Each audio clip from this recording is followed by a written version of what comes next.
little spider cracks. Gotta be careful with those. I'm gonna take 180 and go ahead and DA that down as much as I can. Try to get those out of there. All right, I went ahead and took that whole back end of that thing down. All the primer, old primer and everything, because I was seeing all those cracks. And I don't know how well that'll focus, but they were coming all the way up into here. So I went ahead and took it all the way back up into there. That way, I'm not leaving any cracks in any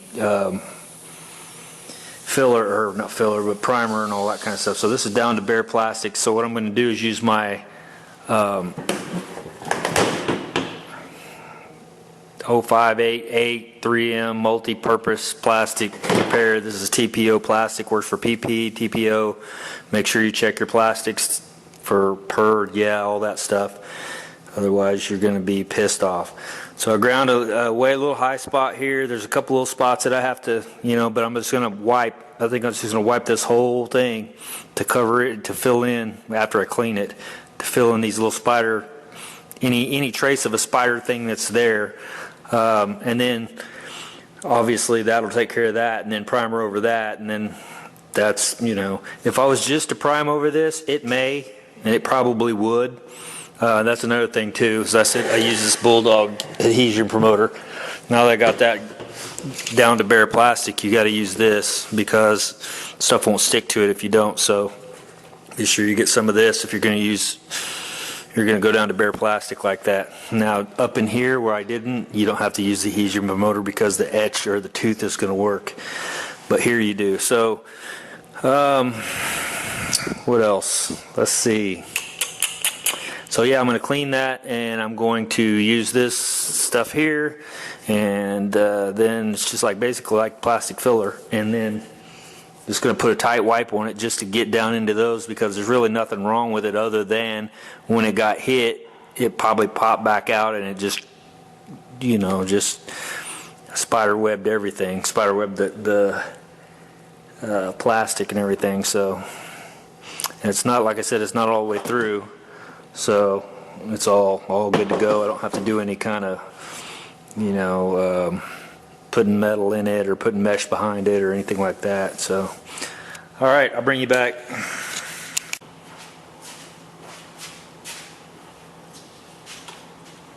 Oh yeah, it's like Frank's hot sauce. I put that shit on everything. Yeah, it's in the commercial, then that means absolutely nothing to you. Now you can see how far these cracks, I had to take this all the way back up to here because when that got crushed in, it split that thing all over the place. So, yeah. The more I kept taking it back, I was like, dang, this thing really got whacked.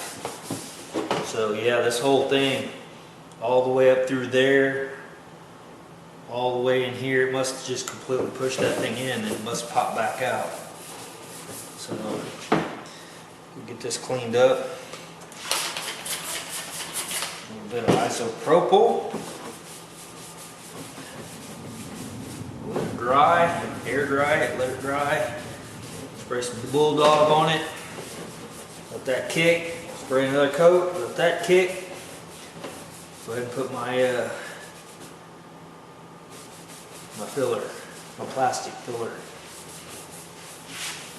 So, here's that.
Again, all that's doing is etching that plastic, it's giving it a tooth.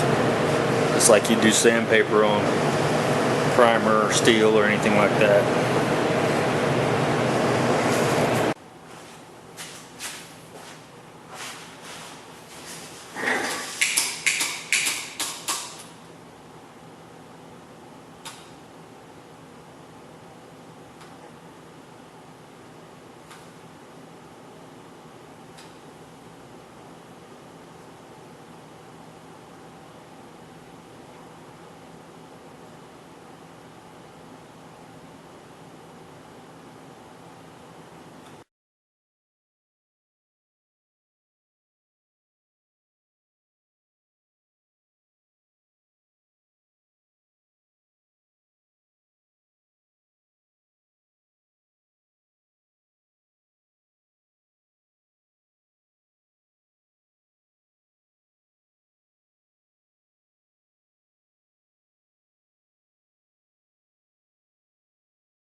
Alright, that ought to do it. Could have put that on a little smoother, I think, but that's going to work.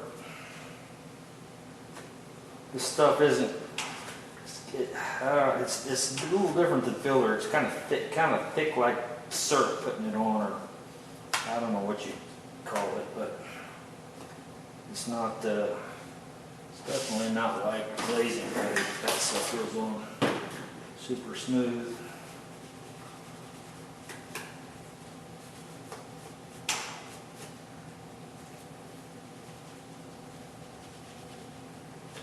Alright, looks like I did alright on the mount.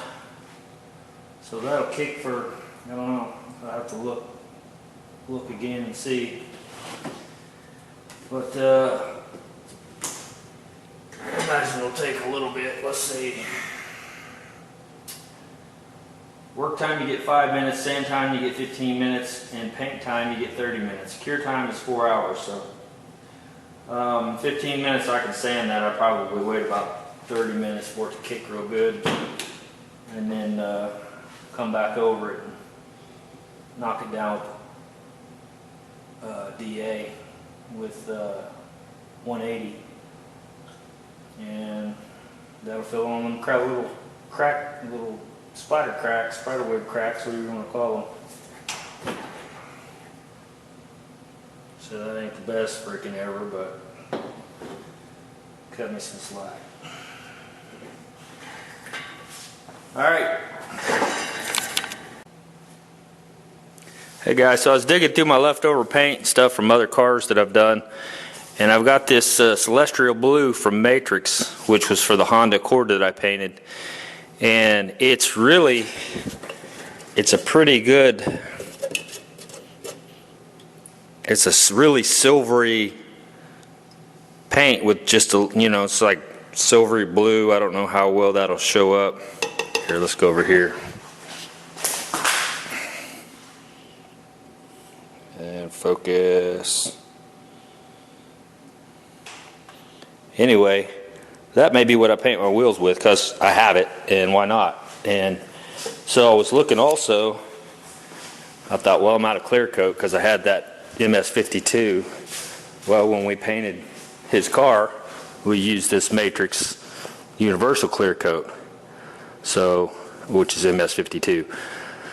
So I've got quite a bit of it, so I don't, obviously it'd only take a tiny bit of this, but That's awesome as well. So that's probably what I'll do to these wheels. I'll probably blast all the center out of there, clean it up good, and then spray it that celestial. It's a bluish silver, but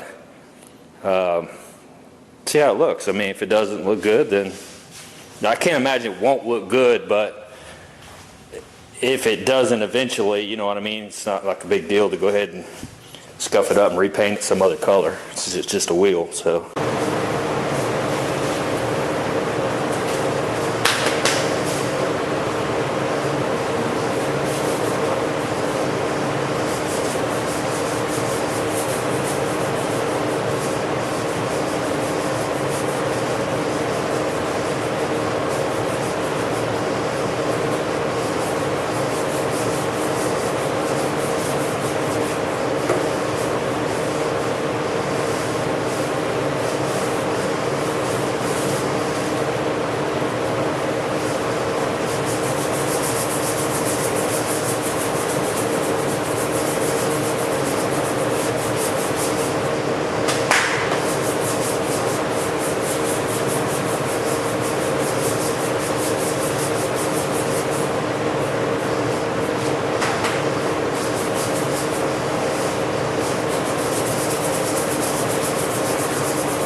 Rather ghost those edges out on a hard edge.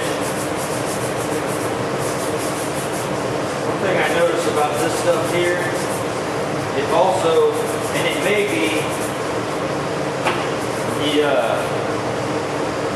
you know, maybe the adhesion promoter or whatever, it feathers out alright, but it doesn't feather out as good as like a normal filler will, and like you can ghost, what I call ghost, where you can almost see through it. You don't want any hard lines, ever, because that can shrink up and come back and then you'll see these little lines, so you want that to ghost out real good. But what I was going to say is, this doesn't seem to ghost as well as your Evercoat fillers or stuff like that.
high right here. This is a high spot or a level spot, and this is still low. This is low.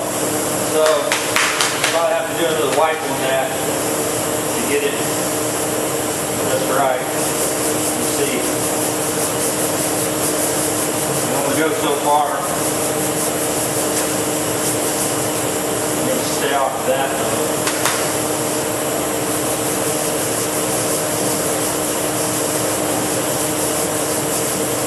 Still tell this is thick,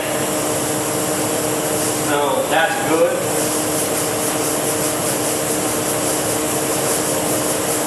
We'll make it lucky.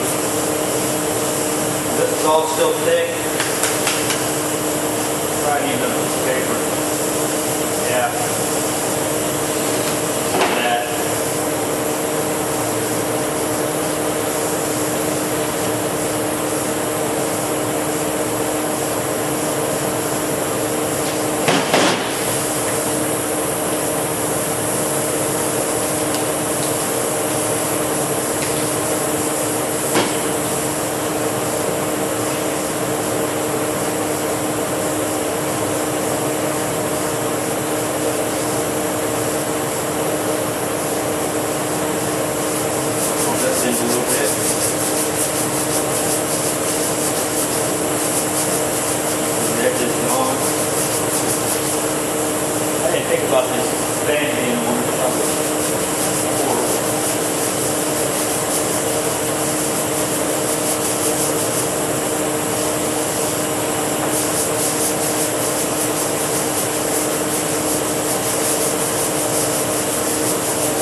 Doing is ghosting, like I always talk about. Trying to get this down where this paper has in. You can see how I'm taking most of that off there. I have one area that's a little bit funky, and it's right here.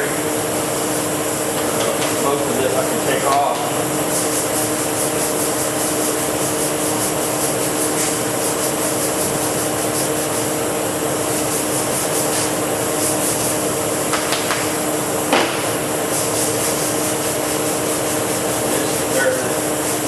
Good luck, you look like. Look at that.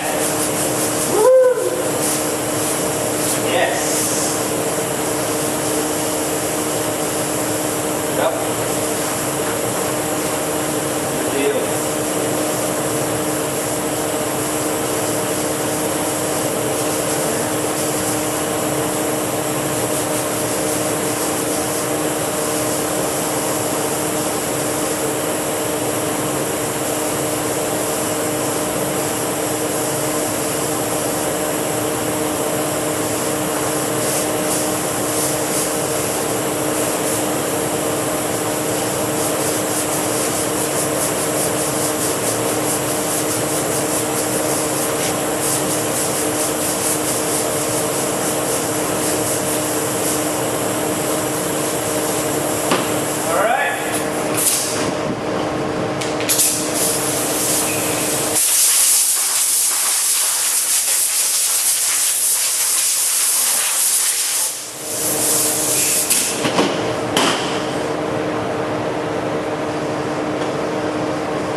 Pretty good. Get a couple good, two, 3 good coats of primer on there, and it'll be good to go. Get some stuff to lock down. So we'll see, or you probably have seen in the previous clips. So I'm pushing across here where I'm standing, and it's sucking it out the ass into the shop, so I don't get shit everywhere. So that piece is done. I think I'll go back over it again real quick with some Scotch-Brite, but I think I did that already though. I've got that piece there I got to do. The pieces up there. I've still got these pieces here that I got to do. So that'll be another day.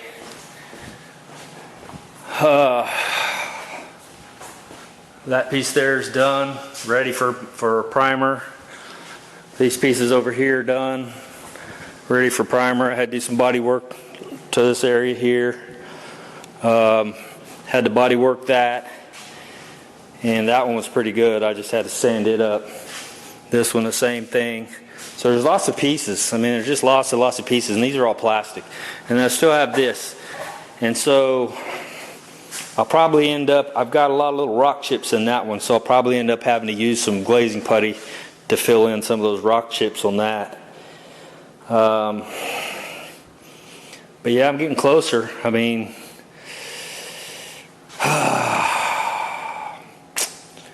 getting closer. I'm still a little bit away, but if I can keep out here and keep on it, and my weather holds up, it's actually 78 degrees in the shop, which the bottom was going to drop out tonight, I think. But you know, it actually does stay pretty good in here, and I put that piece of insulation, whatever you want to call it, not insulation, but whatever, filter, put that in there, and I put that thing over there, and it kind of keeps it kind of like some insulation.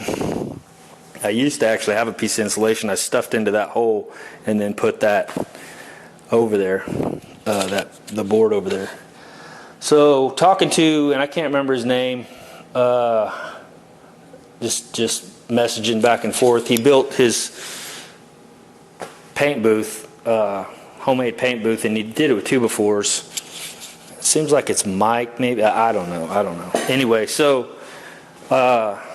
he's got a badass Firebird, which, oh my goodness. I mean, that's what I'm looking at doing with this, is what he's done with that. But anyway,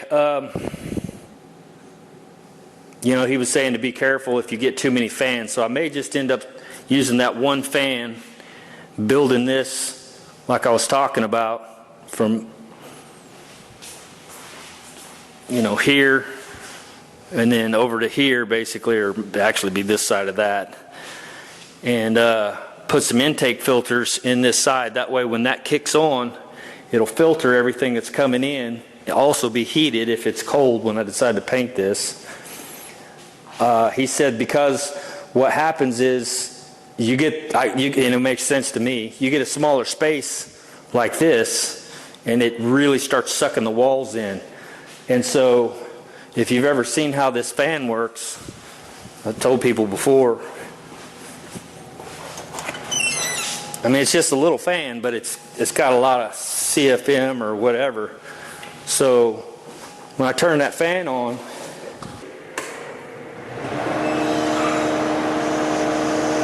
see it? So it's pretty stout. So if I get this room smaller, it may be plenty if I put, you know, a row of 3 or 4 intake vents deals in. It may be all that I need. All I need, what I'm more than anything, what I'm worried about is clearing out that the clear coat so I can see what I'm doing, because seeing is so important. Because you got to see if it's laying down dry. You got to see if you're, you know, it's too wet and you're getting ready to run it. And if it's all foggy, you're not going to be able to see that. So that's why I'm thinking about doing the booth, because it'll contain that and suck it out the ass into the shop. If it sits and floats around in here, of course it gets on everything, which I'm not that concerned about. But that kicks on and it blows dust from everything. At least I'll have that area clean, filtered off. Probably put plastic up over, you know, that wall, or at least some of that, you know, tools or whatever. Which again, I don't care if they get paint and whatever. They have it all over it anyway. It doesn't matter. I mean, I don't care so much about stuff like that. I mean, these are tools. I just use them, and it is what it is.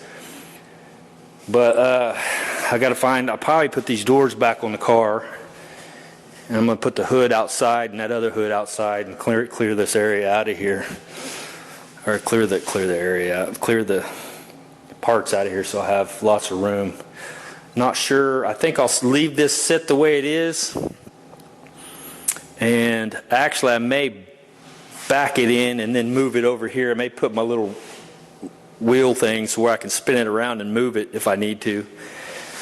Pull it over here. It also will raise it up to where I can get underneath a little better. The little car dollies right there, you can see. But Yeah, anyway, so yeah, wish me luck. It'll be fun, I think. The only problem, I'll tell you the biggest problem I have. The biggest problem, maybe some of you painters have this problem too, or maybe it's just me.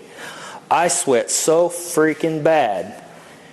I mean, 70, 75 degrees, 80 degrees, and I got a paint suit on, and I am I'm dripping everywhere. I mean, it's crazy.